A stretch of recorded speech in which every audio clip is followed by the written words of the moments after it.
Hi hello ನಮಸ್ಕಾರ. Welcome to my channel ಮನಸಾರೆ ಕನ್ನಡ. ನನ್ನ ಚಾನಲ್ನ ಫಸ್ಟ್ ಟೈಮ್ ನೋಡ್ತಾ ಇರೋರು ಸಬ್ಸ್ಕ್ರೈಬ್ ಮಾಡಿ, ಹಾಗೆ ಪಕ್ಕದಲ್ಲಿರೋ ಬೆಲ್ ಬಟನ್ ಒತ್ತಿ ನಾನು ಹಾಕೋ ಪ್ರತಿ ವಿಡಿಯೋಸ್ನ ನೀವು ಮೊದಲು ನೋಡ್ಬೋದು.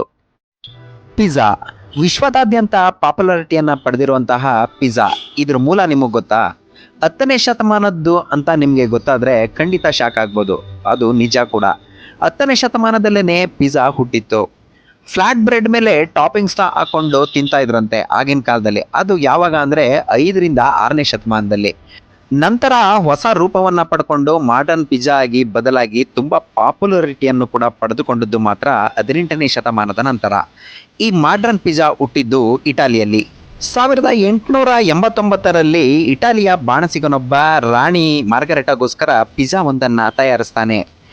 ಈ ಪಿಜ್ಜಾದಲ್ಲಿ ಇಟಾಲಿಯ ಧ್ವಜದಲ್ಲಿ ಇರುವಂತಹ 3 ಬಣ್ಣಗಳನ್ನ ಬಳಸಿ ಪಿಜ್ಜಾವನ್ನ ತಯಾರಿಸ್ತಾನೆ.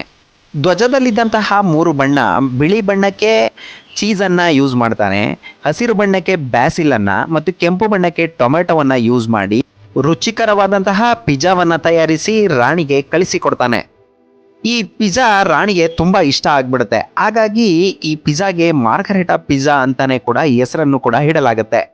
ರಾಣಿ ಮಾರ್ಗರೆಟಾಗೆ ಈ ಪಿಜ್ಜಾ ತುಂಬಾ ಇಷ್ಟ ಆಗಿದ್ರಿಂದ ಈ ಪಿಜ್ಜಾಗೆ ಮಾರ್ಗರೆಟಾ ಪಿಜ್ಜಾ ಅಂತಾನೆ ಕೂಡ ಹೆಸರನ್ನು ಕೂಡ ಇಡಲಾಗುತ್ತೆ.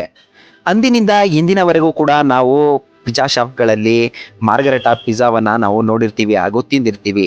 ವಿಶ್ವದಾದ್ಯಂತ ಪ್ರಸಿದ್ಧಿಯನ್ನ ಪಡ್ಕೊಂಡಿರುವಂತಹ ಪಿಜ್ಜಾ ಹುಟ್ಟಿದ್ದು ಮಾತ್ರ ಇಟಾಲಿಯಲ್ಲಿ. ಆದರೆ ಅದು ಎಲ್ಲ ಕಡೆ ತುಂಬಾ ಪ್ರಸಿದ್ಧವಾಗಿ ತುಂಬಾ ಪಾಪ್ಯುಲಾರಿಟಿಯನ್ನು ಕೂಡ ಪಡ್ಕೊಂಡು ಮುಂದೆ ನುಗ್ಗಿ ಎಲ್ಲರಿಗೂ ಪ್ರಿಯವಾದಂತಹ ಪಿಜ್ಜಾ ಆಗಿ ಬದಲಾಯಿತು. ಪಿಜ್ಜಾದ ಪಾಪ್ಯುಲಾರಿಟಿ ಎಷ್ಟು ಮಟ್ಟಿಗೆ ಇದೆ ಅಂತಂದ್ರೆ, ಪಿಜ್ಜಾ ಹಟ್ ಎನ್ನುವಂತಹ ಒಂದು ಕಂಪನಿ, ಪಿಜ್ಜಾ ತಯಾರಿಸುವಂತಹ ಕಂಪನಿ ಸ್ಪೇಸ್ಗೆ ಪಿಜ್ಜಾವನ್ನ ಡೆಲಿವರಿ ಮಾಡುತ್ತೆ. ಅದು ಕೆಲವೊಂದಷ್ಟು ದಿವಸ ತುಂಬಾ ಪ್ರಸಿದ್ಧಿಯನ್ನ ಪಡ್ಕೊಂಡಿತ್ತು ಹಾಗೂ ತುಂಬಾ ಹೆಸರನ್ನು ಕೂಡ ಮಾಡಿತ್ತು. ಇವಾಗಂತೂ ನಮಗೆ ಹಲವಾರು ಬಗೆಯ ಪಿಜ್ಜಾಗಳು ತಿನ್ನೋದಕ್ಕೆ ಸಿಗುತ್ತೆ. ವೆರೈಟಿ ಪಿಜ್ಜಾಗಳು ಪಿಜ್ಜಾ ಶಾಪ್ಗಳಲ್ಲಿ ನಮಗೆ ತಿನ್ನೋದಕ್ಕೆ, ನಾಲ್ಗೆಯನ್ನು ಚಪ್ಪರಿಸೋದಕ್ಕೆ, ರುಚಿಸೋದಕ್ಕೆ ಪಿಜ್ಜಾಗಳು ತಯಾರಾಗುತ್ತೆ.